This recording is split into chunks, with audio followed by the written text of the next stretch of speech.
Friends, ఉత్తరప్రదేశ్లోని మేరట్ నగరంలో 2025 ఫిబ్రవరి 10వ తేదీ ఉదయం 10 గంటల వేళ ఆ సమయంలో 31 ఏళ్ల సాహిల్ ఇంట్లోనే కూర్చున్నాడు. చేతిలో ఫోన్ ఉంది, ఇన్స్టాగ్రామ్ చూస్తున్నాడు. సరిగ్గా అదే సమయంలో స్నాప్చాట్ నుండి ఒక మెసేజ్ వచ్చింది. అది చదివిన సాహిల్ ముఖంలో నెత్తురు మొత్తం దిగిపోయింది. భయంతో పారిపోయింది. నువ్వు ఒకరిని చంపాలని ఉంది ఆ మెసేజ్లో. అయితే ఆ మెసేజ్ ఎవరి నుంచి వచ్చిందని చూసిన సాహిల్ మరింత గట్టిగా బిగుసుకుపోయాడు. ఎందుకంటే అది అతని తల్లి మొబైల్ నెంబర్ నుండి వచ్చింది. నువ్వు ఆ పని చేస్తేనే నీ జీవితం చాలా సంతోషంగా ఉంటుందని కూడా ఆ మెసేజ్ లో ఉంది. అంతేకాకుండా ఆ పని పూర్తయ్యాక నేరుగా తానే వచ్చి కలుస్తానని అమ్మ నుంచి సందేశం. ఇది చదివిన సాహిల్ కి అసలు ఏం అర్థం కాలేదు. మెదడంతా మధుబారిపోయింది. తాను ఇప్పుడు ఏం చేయాలని తీవ్రంగా ఆలోచించడం మొదలు పెట్టాడు. కానీ ఏం పాలిపోక అతని మనసంతా గందరగోళంగా తయారైంది. ఇంతకీ సాహిల్ ఎవరు? అతని తల్లి ఎవరిని చంపమని అడిగింది?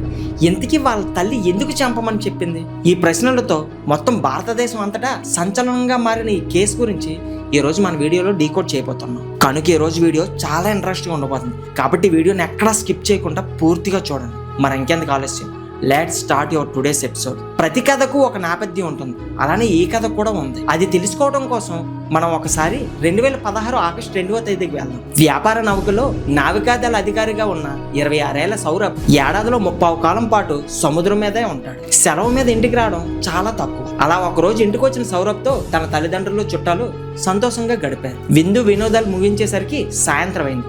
అయితే ఆ సమయంలో తల్లిదండ్రులు టీవీ చూస్తున్నారు. సౌరభ్ వాళ్ళ దగ్గరికి వెళ్ళి ఒక ముఖ్యమైన విషయం అంటూ తను ముస్కాన్ అనే అమ్మాయిని ఇష్టపడుతున్నానని చెప్పాడు. ఆమె వయసు 24 సంవత్సరాలని, అయితే వారు ఒక పేద కుటుంబం అని కూడా చెప్పాడు. ఇది విన్న తల్లిదండ్రులకు ఇది ఒక ఇరకాటంగా తోచింది. ఎందుకంటే తన కొడుకంటే చాలా ప్రేమ ఉన్నప్పటికీ వాళ్ళు ఒక పెద్దింటి సంబంధం కోసం ఎదురు చూస్తున్నారు. అందుకని ఆ సంబంధం వద్దని చెప్తూ తన ఇష్టానికి వ్యతిరేకంగా పెళ్లిగాని చేసుకున్నట్లయితే తన ఆస్తిలో చిల్లి గవ్వకూడవనని చెప్పారు. అయితే ఇది విన్న సౌరభ్కు తన అమ్మ నాన్నలు ఇచ్చే ఆస్తిపాస్తుల కన్నా తను ప్రేమించిన ముస్కాన్తోనే జీవితం కావాలని చెప్పిన సౌరభ్ ఆ తర్వాత వారమే ఆమెను వివాహం చేసుకున్నాడు. తల్లిదండ్రులు ఎలాగో వద్దన్నారు కనుక తను వేరే ఇల్లు అద్దెకి తీసుకొని అందులో కాపురం పెట్టాడు. యథాప్రకారం సౌరభ్ విధుల్లో భాగంగా ఓడలు సముద్రం మీద తిరిగేది ఎక్కువ, తన ఇంటికి వచ్చి గడిపేది తక్కువైంది. అయితే కొంతకాలానికి 2018 మే నెలలో తాను తండ్రి కాబోతున్నాననే విషయం విన్నాడు సౌరభ్. అలల సవడితో ప్రయాణిస్తున్నాడన్న మాటే కానీ భార్యని, పుట్టబోయే బిడ్డని ఎలా అపురూపంగా చూసుకోవాలనే ఆలోచనలోనే తేలిపోయాడు. అలా సౌరభ్ 2019 ఫిబ్రవరిలో నీళ్ళల్లో నుంచి నేల మీదకు అడుగు పెట్టాడు. అతనికి కూతురు పుట్టింది. అయితే ఆనందంలో వాళ్ళిద్దరిని చాలా జాగ్రత్తగా చూసుకోవాలని తను చేస్తున్న నేవీ అధికారి ఉద్యోగానికి రాజీనామా ఇచ్చేశాడు. ఒక నెల గడిచింది. సౌరభ్ మేరట్లోనే వేరే ఉద్యోగం కోసం ప్రయత్నాలు కొనసాగించాడు.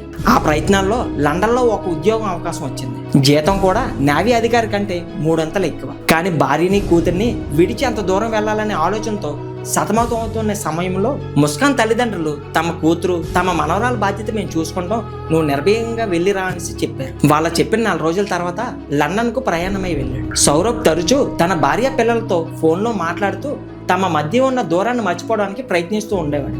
అలా రోజులు గడిచాయి. 2025 ఫిబ్రవరిలో తన భారత్కు వస్తున్నట్లు ఒక రోజు ఫోన్ చేసి భార్యకి చెప్పాడు. అక్కడ అతనికి, ఇక్కడ ఈమెకి ఇద్దరికి ఆ రోజు నుండి ఎదురు చూపులే మొదలయ్యాయి. ఫోన్ చేసిన 2 వారాలకు అతను ఇంటికి వచ్చాడు. భార్య బిడ్డల పుట్టిన రోజులను సంతోషంగా నిర్వహించాడు. ఆ తర్వాత ముస్కాన్ తీసుకుని సిమ్లాకు విహారయాత్రకు వెళ్లాలని నిర్ణయం తీసుకున్నాడు. సిమ్లా చల్లగా ఉంటుంది కనుక తన కూతుర్ని తమ అత్తగారి ఇంట్లో వదిలిపెట్టి భార్యను తీసుకుని వెళ్లాలనేది తన ఆలోచన. అలా జంటగా వెళ్లిన వాళ్ళు మార్చి 15న ముస్కాన్ ఒకరితే ఇంటికి రావడం చూసి తన తల్లిదండ్రులు ఆశ్చర్యపోయారు. కారణం అడిగిన తల్లిదండ్రులకు సౌరభ్ తనతో గొడవ పెట్టుకుని దారి మధ్యలోనే దిగి వెళ్ళిపోయాడని చెప్పింది. అయితే ఆమె తల్లి కూతురు ట్రావెల్ బ్యాగ్ లో అల్లుడు సౌరభ్ యొక్క మొబైల్ ఉండడం గమనించింది. అదేంటని అడిగితే ముస్కాన్ తలబడింది. అంతేకాకుండా ఆమె సమాధానం అసలు పొంతం లేకుండా ఉండడం తన తల్లి గమనించింది. అయితే తల్లి అమ్మమ్మల సంభాషణ వింటున్న చిన్నారి కూతురు కల చేసుకుని వాళ్ళ నాన్న డ్రమ్ లో ఉన్నాడని చెప్పింది. అంతేకాకుండా అమ్మే నాన్నని డ్రమ్ లో పెట్టిందని కూడా చెప్పింది. దీంతో ముస్కాన్ తల్లికి ఏం అర్థం కాలేదు. చాలా కోపంతో ముస్కాన్ వైపు చూసింది. అంతే, ఒక్కసారిగా గల్లుమని ఏడుస్తూ నేల మీద కుప్పగొల్లింది. ముస్కాన్ తల్లి ప్రశ్నలకు సమాధానంగా తానే తన భర్తను చంపేశానని చెప్పింది. అత్తామామలు మెచ్చిన అల్లుడిని కూతురే చంపేయడం ఏమిటని మీకు కూడా అపనమ్మకంగా ఉంది కదా.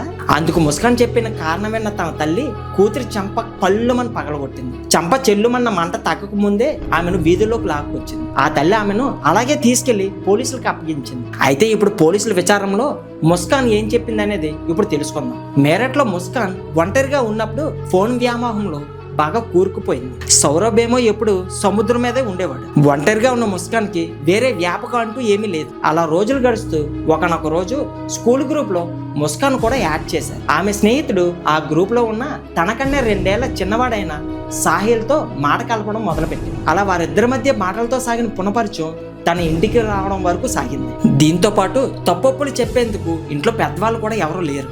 జీవిత భాగ్యస్వామి ఉద్యోగ విధుల్లో ఎక్కడో చాలా దూరంగా ఉన్నాడు. వీళ్ళిద్దరిని చూస్తే మంచి వయసులో ఉన్నారు. దీంతో పాటు వీళ్ళిద్దరూ బయట తిరగడం మొదలు పెట్టారు. అయితే విషయం సౌరభ్కి చుట్టుపక్కల వాళ్ళ ద్వారా తెలిసింది. దీంతో అతను తన భార్యతో కయ్యమాడాడు. అంతేకాకుండా తన తల్లిదండ్రులకు కాల్ చేసి ముస్కాన్ కు విడాకులు ఇవ్వదలుచుకున్నట్లు చెప్పాడు. ఇది విన్న తల్లిదండ్రులు ముస్కాన్ ఇంటికి వెంటనే వచ్చి ఆమెను గట్టిగా మందలించారు. నీకోసమే కదా తన తల్లిదండ్రులు కూడా విడిచిపెట్టాడని సర్ది చెప్పారు. అలాంటిది అతనికి మోసం చేయాలనే ఆలోచన ఎలా వచ్చిందని ఆమెను తిట్టారు. పైగా బిడ్డకి తల్లివి కాపోతున్నావు, సంసారం అనేది చక్కగా చేసుకోమని హితం పలికారు. ఇది విన్న ఆమె మనసులో ఏమనుకుందో ఏమో కానీ తన తల్లిదండ్రులను భర్తను క్షమించమని వేడుకుంది. అయితే ఆమె సాహిల్తో మాత్రం తమ స్నేహాన్ని కొనసాగుతూనే ఉంది. ఆమెకు బిడ్డ పుట్టిన తర్వాత కూడా సాహిల్తో తరచుగా ఫోన్లో మాట్లాడుతూ చాట్ చేస్తూ ఉండేది. అయితే ఇది తెలియక సౌరభ్ ఆమె మారిందని భావించాడు. అందుకే ఆమెను ఆమె తల్లిదండ్రులకు అప్పగించి లండన్కి ఉద్యోగానికి వెళ్ళాడు. అయితే ఇక్కడ ముస్కాన్కి మళ్ళీ స్వేచ్ఛ లభించినట్లయింది. దీంతో సాహిల్తో అనుబంధం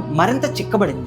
మాదక ద్రవ్యాలకు అలవాటు పడ్డ అతను ఆ అలవాట్లను ముస్కాన్ కూడా అలవాటు చేశాడు. సాహిల్ ప్రేమమైకానికి తోడు మాదక ద్రవ్యాలు సోకిన ముస్కాన్ ఇక అతనే తన లోకం అని భావించే స్థితికి వెళ్ళిపోయింది. కానీ భర్త రూపంలో సౌరభ్తో బంధం అనే ఒక బరువు ఒకటి ఉంది కదా, దాన్ని తొలగించాలని నిర్ణయం తీసుకుంది. దీంతో సౌరభ్ తిరిగి వస్తున్నాడన్న వార్త ఆమెకు చాలా సంతోషాన్ని కలిగించింది. అందుకే సౌరభ్ను అంతమందించేందుకు నేరుగా అవకాశమే వచ్చిందని ఎగిరి గంతేసింది. సాహిల్కి విషయం చెప్పింది. అయితే అతనికి అంత ధైర్యం లేదని ఆ పని చేయలేనని చెప్పాడు. అయితే అతన్ని ఎలా అయినా ఒప్పించాలని స్నాప్చాట్ యాప్లో చనిపోయిన తన తల్లి పేరుతో ఒక ఫేక్ ఐడి తయారు చేసి అతనితో చాటింగ్ మొదలుపెట్టింది. తన తల్లి అంటే సాహిల్కి ప్రాణంతో సమానం. ఎప్పుడో చనిపోయిన తన తల్లి బ్రతికి తిరిగి వస్తుందని నమ్మేవాడు. అలా మూఢనమ్మకాలతో తన తల్లి భ్రమలోనే జీవిస్తూ ఉండేవాడు. అయితే సాహిల్ని స్నాప్చాట్ ద్వారా మరింత భ్రాంతికి గురి చేసింది. తన తల్లి తనకి మెసేజ్ చేసినట్లు అతను ముస్కాన్ కూడా చెప్పాడు.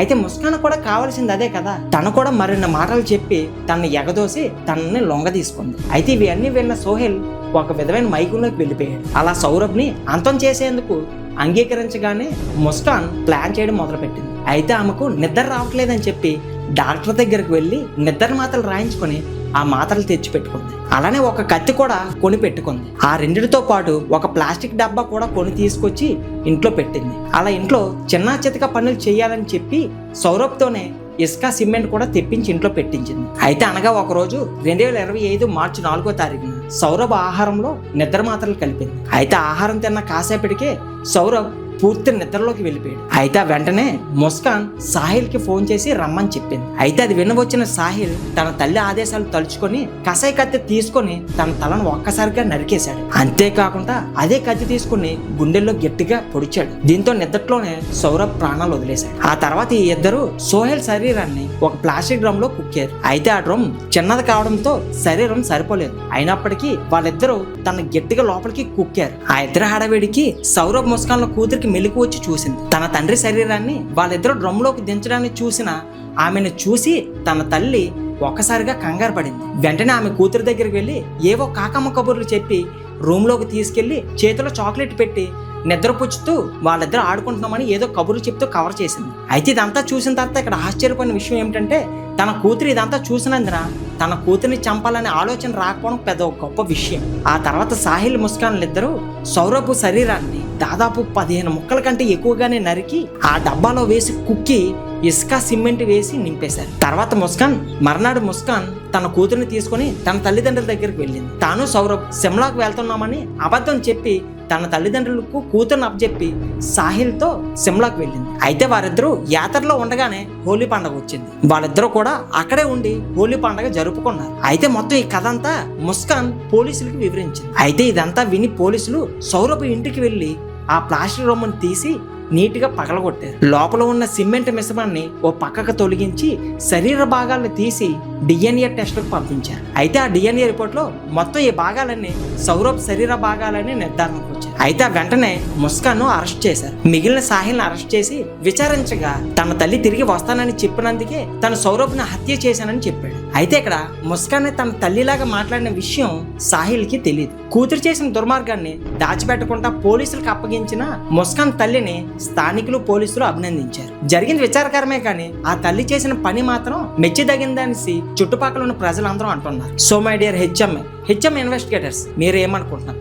ఈ వార్తపై మీ యొక్క అభిప్రాయం ఏంటి? చుట్టుపక్కల ప్రజలు ఈ విషయంపై వార్తా కథనాల్లో ఆమెను ప్రశ్నించినప్పుడు ఆ అత్తగారు తనకు అతను అల్లుడు మాత్రమే కాదు, సొంత కొడుకుతో సమానమని చెప్పింది. కేవలం అతను ప్రేమించిన అమ్మాయి కోసం రక్త సంబంధం, ఆస్తిపాస్తులు, తల్లిదండ్రులను వదిలివచ్చి సొంత కాలపై నిలబడి వాళ్ళిద్దరిని చాలా మంచిగా చూసుకోవాలనే ఉద్యోగానికి వెళ్ళాడు. అలా ఎంత ప్రేమను చూపించిన అతను తన నమ్మకాన్ని నించోబెట్టుకున్నాడు. కానీ అతను ఇష్టపడ్డ ప్రేయసే అతను ఇలా చేయడం చాలా క్రూరం అని చెప్పి జీవిత భాగ్యస్వామిని నమ్మించి మోసం చేసిన ఈ వ్యక్తికి కోర్టు ఎటువంటి శిక్ష వేస్తుందో ఎదురు చూడాలి. కానీ ఇప్పుడు ఆ కూతురి జీవితం కేవలం అమ్మమ్మ తాతయ్యల దగ్గర మాత్రమే గడపాలిక.